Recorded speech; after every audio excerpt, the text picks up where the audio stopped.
Hello, folks. This is Mary Buckham, and I am here trying to make sure that I can get so I can see the screen. Yay.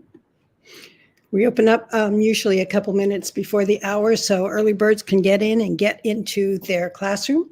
So some of you have your names on your posting, some do not. Tech Guy will post, when we're done with class, he'll post an image pinned on the Facebook group so you can see how to add a name so that I'm not just calling you, hey, you. So Mandy, I don't have your name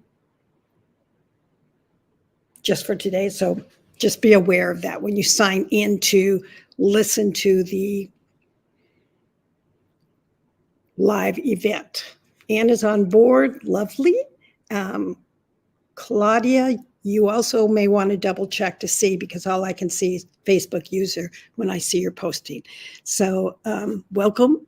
And there's Robert Harrow and Saskia. I hope I pronounced that right. Lovely to have you here. Jade, I hope it's warming up in Montreal.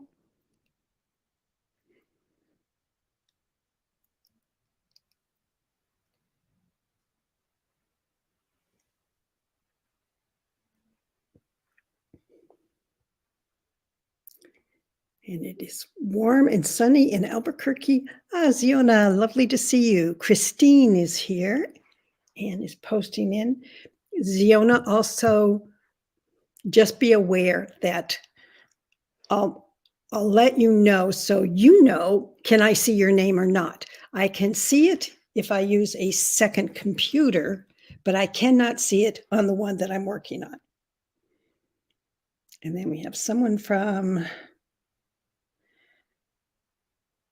Ellen Parker from St. Louis. And Ellen, again, your name's not showing up, but it can look on the Facebook group after we're done with the lecture today. And you'll see how to go ahead and if you want your name to show up.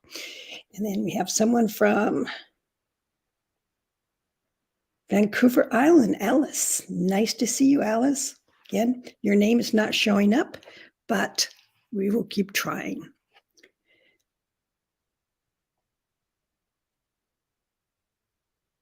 Okay, Jennifer's here. Christy, I cannot see your name on the group. It just is what it is. But if you post later or a question, I may not respond to you as you. I'll just have to say someone is asking. So Randy's on board from Goose Bay in Labrador. Can't say that I've ever been there, but it could be someplace. Sandra, you're here, but again, I cannot see your name on my screen. I have to use the second computer. And Sarah's on board. Thank you. I'm glad you do like the seminars. Don is here from Ontario. Always lovely to work with you, Donna. And Tessa is here and not causing trouble yet.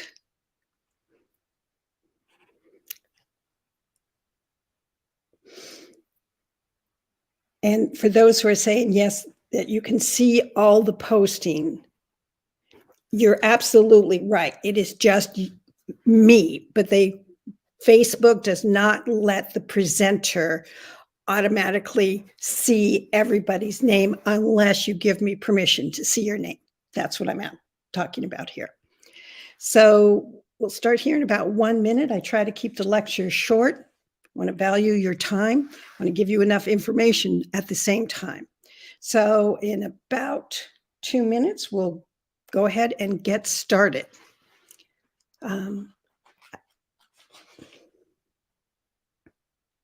And somebody is asking if I can see them now, and no, I cannot. So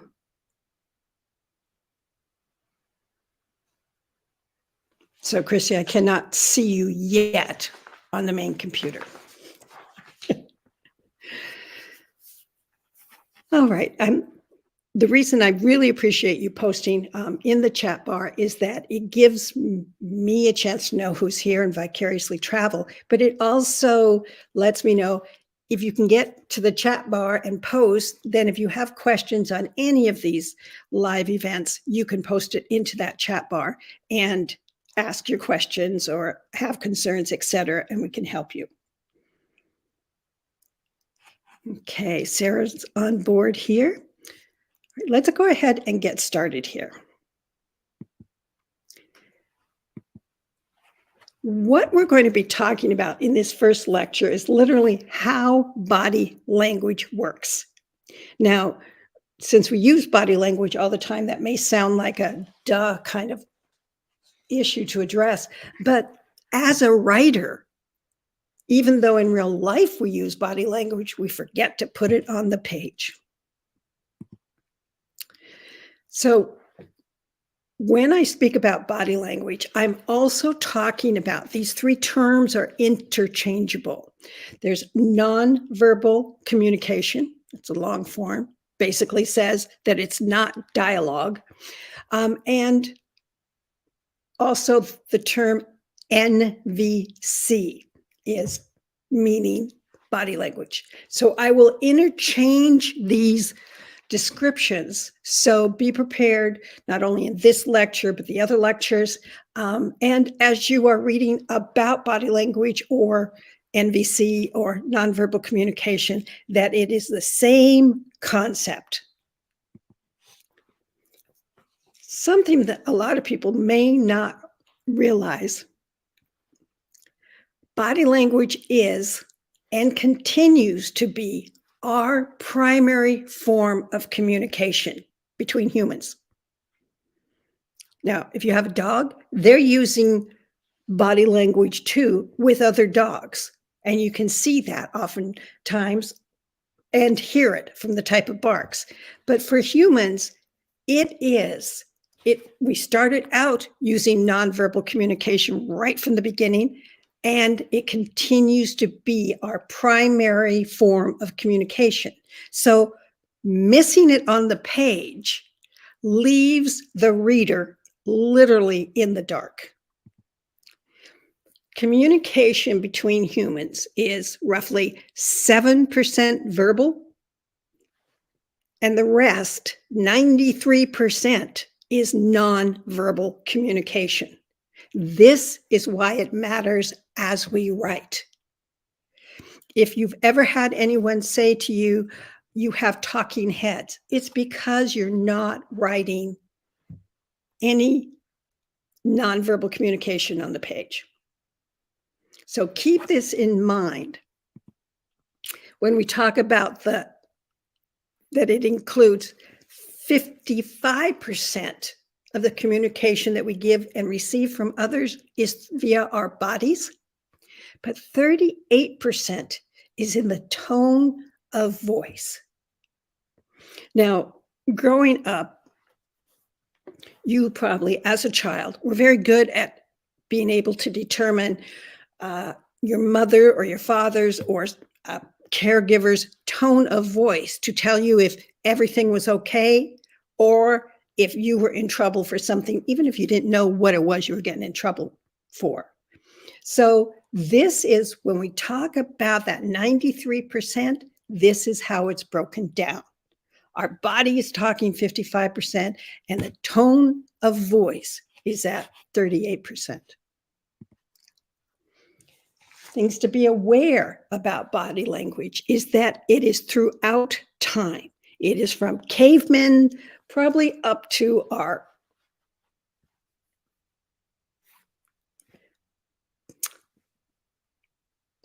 in the far distant galaxies that humans one day might reach, they're still going to be using body language. It is universal. That means I can use it where I live. You can use it where you live. You can use it where you're traveling.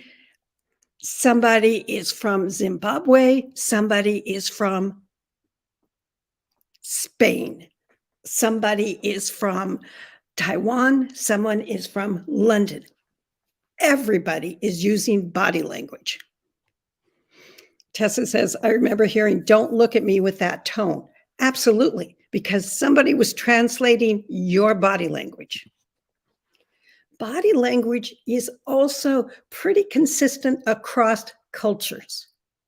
So there are some cultural nuances that can kind of massage and the information, but it is pretty consistent. So this is why if you have ever traveled to an area that you cannot speak the language, you know intrinsically what's going on. And the other thing that happens is that you are probably reverting to body language to communicate what it is you want to someone else. And it happens regardless of gender. And yes, there is some gender specific differences, but for the most part, you can read, if you are a female, you can read a male's gender body language and vice versa. So Claudia is saying a shrug is a shrug. Yes, it is. But it also depends about what's included in that shrug. Because, for example, the French use a shrug very often to mean just kind of, it is what it is. But someplace else, that shrug is clearly saying, I don't know. And depending on what else is combining with that shrug can give you a different message. It could be a sucks to be you message. Okay, Darlene is saying that she is getting sound problems. I have fast internet, but the sound cuts for a long period. Honey? Okay, that's tech guy in the background. If you are, even with high speed, Darlene, if you have anything else playing on your computer, or if you're linked in the computer with other and somebody else is doing a movie, it can be, try signing out and signing back in. Sometimes that's all that's needed. So Jade says, Saskia, some is culture, like swooning, or would that be something else? That all depends. Sound is working, but Facebook seems a little tweaky today. Okay, Tech Guy says it, since most of you are hearing it, Darlene, what I'd like you to do is on your computer, sign out, sign in. The internet is a little bit wonky here where I am. I swear every time a seagull flies over, there's a glitch.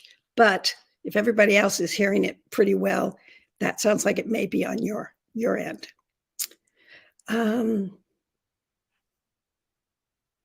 Jade said that shrugging in some cultures can be an insult.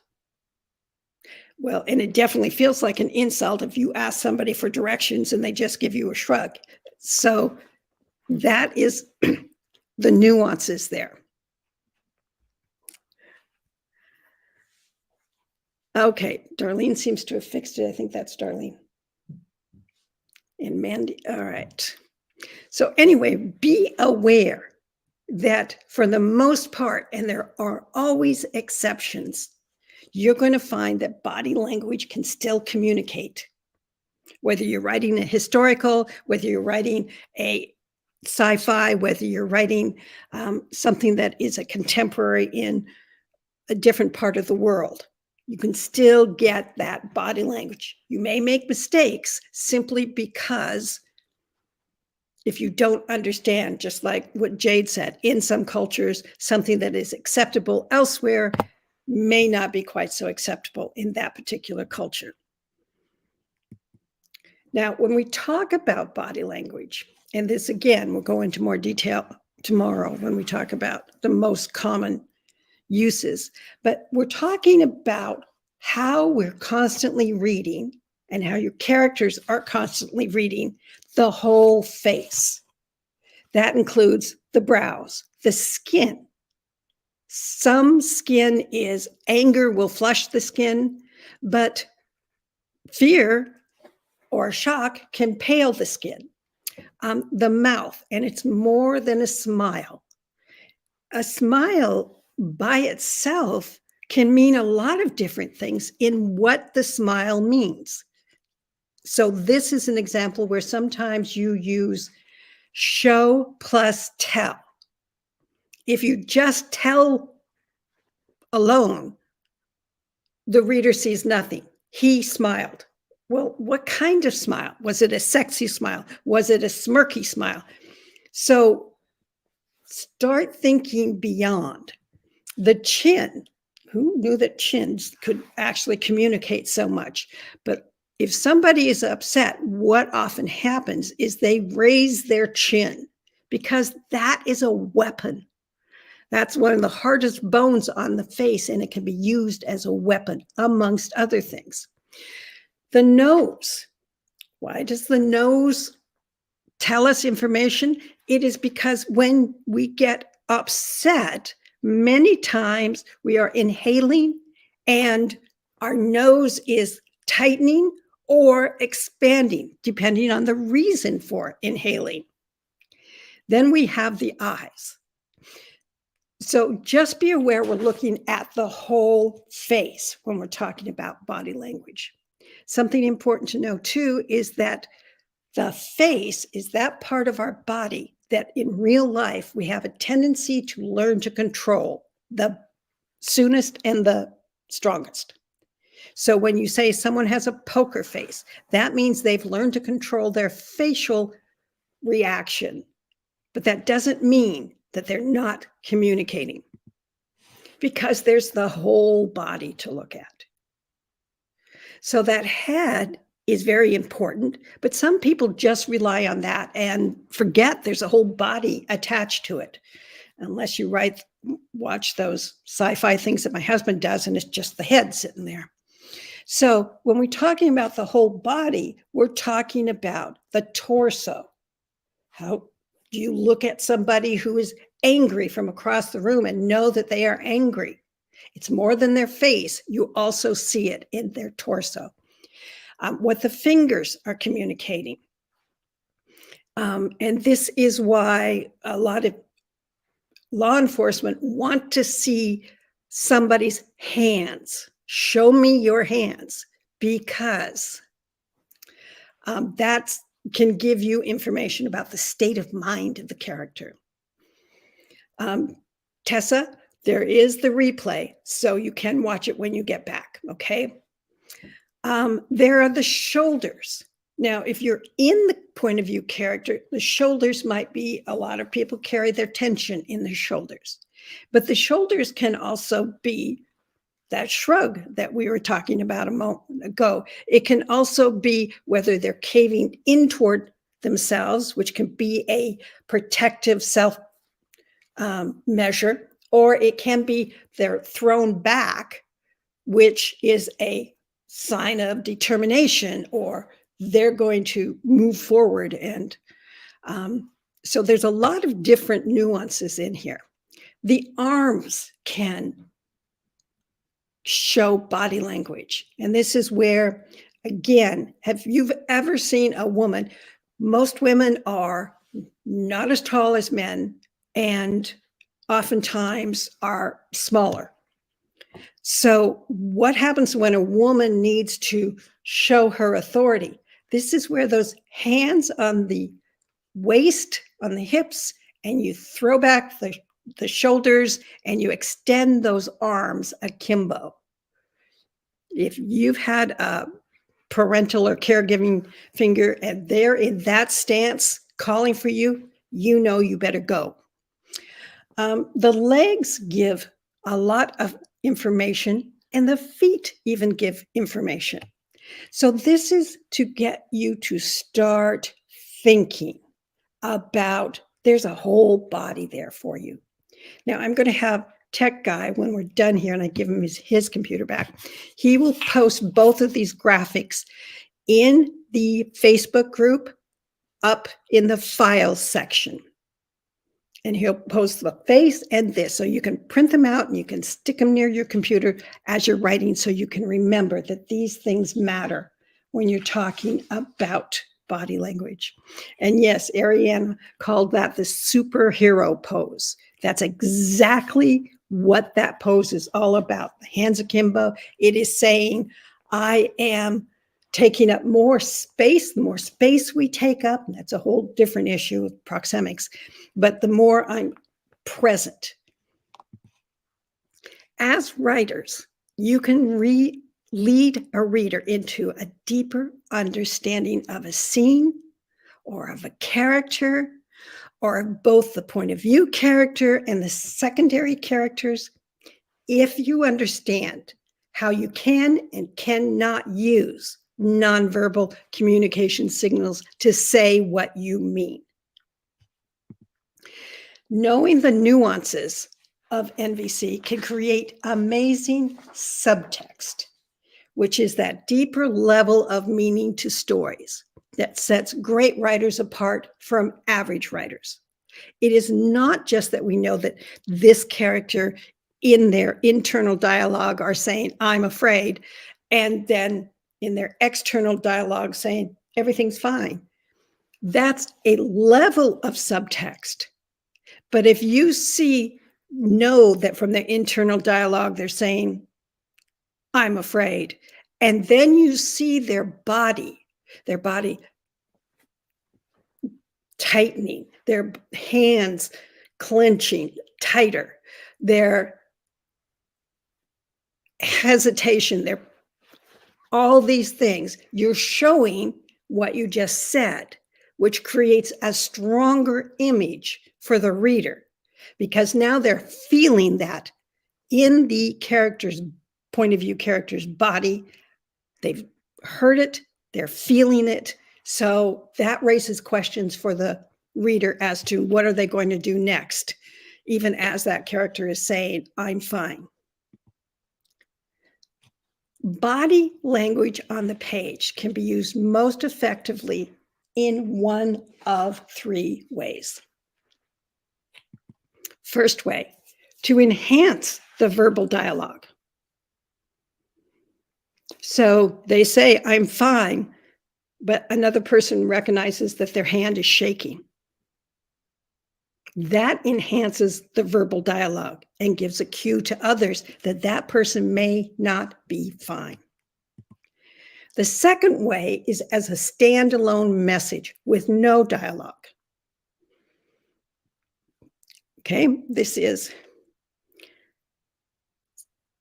one character says to the other, so what are you going to do? And the other character has a pause, then they take a big breath, they throw back their shoulders and start walking down the road. You know that character that you're watching is going into a literal or a metaphorical battle, because their body language is telling you that the dialogue up to that point said this person didn't want to do it. The point of view person says, if you don't do it, this bad thing will happen. And then you see this action, their body language basically saying, okay, I'm going forward. That can be a standalone message, no dialogue needed. It can also be used in conflict with dialogue. Kind of reference that, where they say one thing, but their body language is saying something else. Now, if you have another character on the scene who's very sensitive or knows how to translate body language, it is through their point of view that someone says, the first character walks off, someone says to the third character, well, do you think they'll be able to do it? And that third character then might say, explain what that body language was. Saskia says NVC isn't necessarily honest, but people often think it is. So good liars can use it to strengthen their story. Not me, you understand. Thank you. I'm glad you clarified. But some of my characters. Absolutely, and it happens all the time. Someone who learns to use their body language intentionally, they can be a victim with their body language, and they're not really. They can be lying. And if you're just used to having someone look at the face and that face isn't giving a clue, they think, well, you might be telling the truth. Do you see? So it can create additional conflict on incremental levels throughout the story. In real world interactions, who reads body language the most? Go ahead and post your comment. Who do you think are the ones who read body language the most? There's several different groups that rely on the body language. Babies, that's a very good, Anna. Babies do, because they're constantly looking at that. Darlene, I think children, women and children. I like the comment of teachers. Absolutely, teachers can learn how to, and they have to. So animals, okay, we're not going to go into animals very much, but yes, animals do watch the body language of the humans around us. So we're getting a very consistent message. Now, women, children, police are trained oftentimes. Some do it naturally, but they're actually trained. Then you go deeper into some lawyers can read body language, particularly if they're like criminal lawyers, but if you're a lawyer who does contracts, you may not read body language as well. Law enforcement, a drill sergeant in the military has to use tone of voice and body language because he cannot injure or damage, and he's trying to bring a group of recruits together. Robert says, in comprehension-based language instruction, we emphasize checking for understanding. A key element of this is reading body language, especially facial.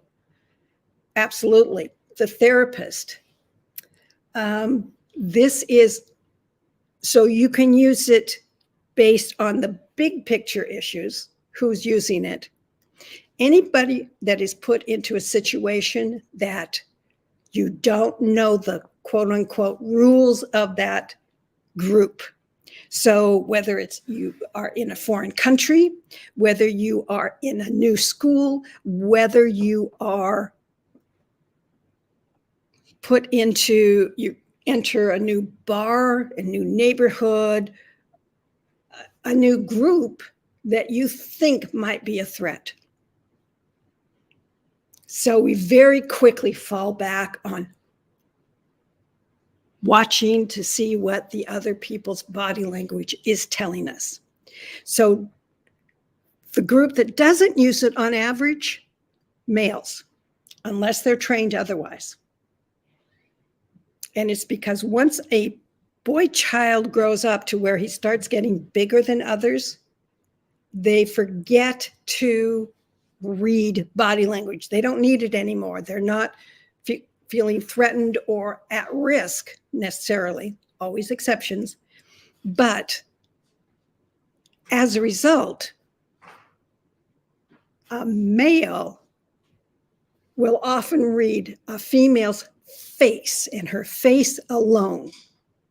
So if she is smiling, he takes that as she's interested or she likes him or she agrees. And otherwise, this is why oftentimes a man can say, oh, she's very nice. She's really into me. She really is a good person. And the women around him are saying, oh, honey, you're in deep trouble, because that's not what she feels. Okay, Sandra says, I've read that there's like 1% of the population that are true lie detectors. They can read eye dilation and minute inflections. Yes, and specifically if you've been trained, that you can pick up on this. But on average, it is, now if you are a woman or have a woman character that has been in the military and they feel that they are much more capable of taking care of themselves, their sense that they have to read body language is going to go down. So as you consider using nonverbal communication, you start with imagining and examining how an individual body parts communicate, are alone, like one body part is doing this, or in conjunction with other messaging. These are called cluster messages. So this is why a shrug in one place can come across as an insult, but a shrug with a lopsided grin and a low sound, that could come across with, I'd like to give you the information, but I just don't know it. So before you think about which body part says, what you must know, is know what message you intend to communicate. You just can't slap a bunch of, the hand went this way and the eyebrow went that way and the knee was wiggling and the right ear was turning red. The reader is going to be more confused rather than less confused. So you have to be clear, what are you trying to communicate to that reader of what this character, the point of view character, is feeling, or what they see in another character. Because body language is all about communication. Just as Spanish or French or Swahili are about communication. Remember that every one of us understands body language or nonverbal communication, even if we haven't consciously used it for a while. And what happens is, if you feel safe, if you feel secure, if you're in a community, whether it's a family or a group that you feel like you can, that each other knows each other well, you don't think about the body language that's going on. Start reactivating your awareness of this language. Watch people in real life or on TV shows. Turn off the music because that's where the emotion often is portrayed. Watch a movie. Anytime you can, start paying attention. Why do you feel that somebody across the room is angry, upset, happy, whatever the emotion that you're translating? Because that is teaching you what you might be missing on the page. The more that you see that you can understand what another is communicating, the easier it'll be to start applying that knowledge to the page. One of the quickest and easiest ways is when we all mute the commercials on TV because we don't want to listen to them. But you can still, if you're paying attention, you still know what's being communicated. So the product might be toothpaste, But what the characters are communicating is, if you use this toothpaste, then you can have sex, a lot of sex, with very attractive people. Now, as we move forward, starting tomorrow, we're going to have exercises. You can do those exercises, and you would post them on the Facebook group. And all exercises will have a hashtag, which is above the numeric number 3 on your computer. So you put hashtag and then the number of the homework or exercise. So hashtag 1, hashtag 2. That means that they will be collected in a folder to the right of the main timeline. And I'm not trying to go through everybody's posting and not getting to see what you're posting. But if you have a question specifically, use the hashtag capital B, capital L, capital Q. I always try to answer those questions first, because if somebody's stuck, they need help, or they're lost, this is where you're going to find it. Now, Tech Guy will post how he has a graphic to show you that will be pinned on the main page to show you how to put your name in, so that I can do something that other than say Facebook user. And again, he'll show you that the replays are at the top of the home page in our Facebook group. There's going to be a section that says media. You're going to find the replays there under videos. So you go to the top of the page where it says media, click on that, then it will say audio or video or who knows what else. Click video, and that's where you get the replay. If you're looking for the homework assignment, there's another tab at the top of the page on the home page called Files. That's where there'll be a print version. So the 2 graphics from today of the face and the body will be up there in the Files section, so that you can find that there. So any questions that people might have as we move forward? These lectures are going to be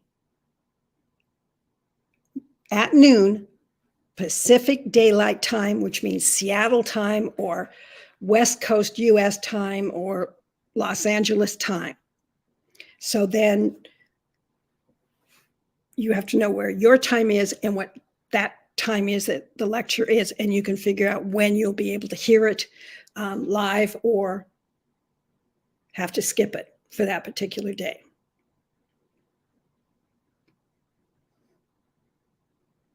So any questions or concerns? Again, the lecture today, 30 minutes, starting after tomorrow, where we have exercises. I will take some people's exercises and use it at the end of the lecture so everybody can learn from it. But while you're here, take advantage of the fact that there are 500 or more writers here who are just like you, trying to improve their understanding of the craft, even in a very quick way, and we'll be posting their exercises. So there's going to be lots of examples to see and a lot of feedback. So also I want to, and I apologize ahead of time, but I can't get to everybody's posting. I wish I could.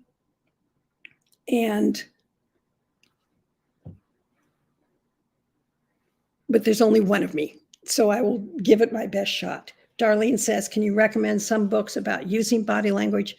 I can. I have a list of different body language books, but keep in mind, they are not written for writers. So that is something that you need to be aware, that you can read a book, but it doesn't mean that it translates to how do you write it on the page. Most books on body language focus on how law enforcement use them, how you tell if somebody lies, like the TV series that is being mentioned. KD says, yes, that lied to me. And it was a fascinating, and it again is doing exactly what I'm asking you to do. Watch the people around you, and you can do what Lie to Me does with little things that pop up. Look at his eyes, look at his mouth, look at this, look at that. So I'll get that list of books. I don't think there's too many of them, but there are some. So, and don't assume that someone says, you know, they look to the left and do this. Well, some people might look to the left, but some people don't. So be aware that you have to have, it's called a baseline for that person. So you ask the person, for example, lying, you ask the person something you know is true, and they say, no, it's not, like their weight or something. And that person's baseline will tell you how they manifest that lie, which direction they might look. But again, these things like eye direction, etc., on the TV show, they made it real easy to see. But in real life, you're talking about microseconds that are going. Saskia says, I find watching animal trainers helpful to see how people use body language to exchange ideas without language to the animals and to the owners. And you can see that in like watching teachers. The best teachers understand that body language is about getting the group of students at different levels, at different attention spans, at different, how do you get their attention other than just one or two ways?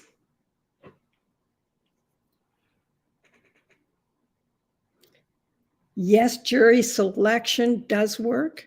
Carol, I don't know what program bull means.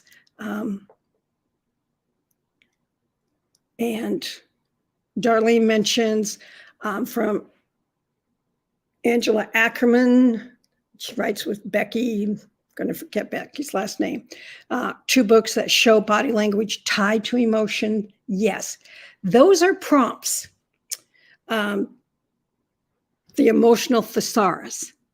But again, what can happen when you're using a thesaurus is it gives you, okay, somebody's angry, they might do this, this, and this.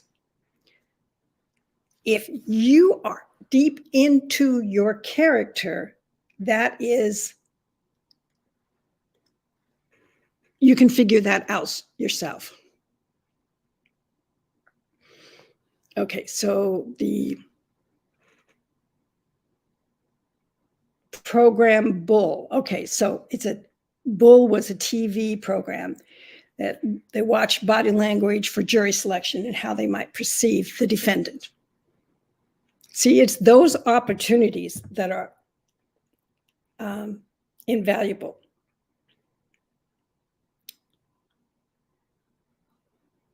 And Chrissy is saying voir dire is usually a crapshoot. Again, I don't know what you're referencing there. So there's lots of different opportunities to learn about body language. Profiling, yes, very definitely can make a difference because they have to learn and go, because they're oftentimes, depending on who they're profiling, they have to understand. So, okay, I've kept you a little bit later than I wanted to, but be aware, tomorrow, same time, same place. And so Chrissy says, questioning a jury to determine if you will use a juror is what she means by voir dire, and she calls it usually a crapshoot. And think about it. It can be a crapshoot because what does the person who's asking the potential juror, they're looking at their face. If they're not looking at the rest of their body or their hands, they could be missing mixed messages. So thank you for being here today, and we'll see you tomorrow. And we start exercises tomorrow. And we'll have those up in the file section for you. All right. So take care. Appreciate your being around, and we'll be back tomorrow.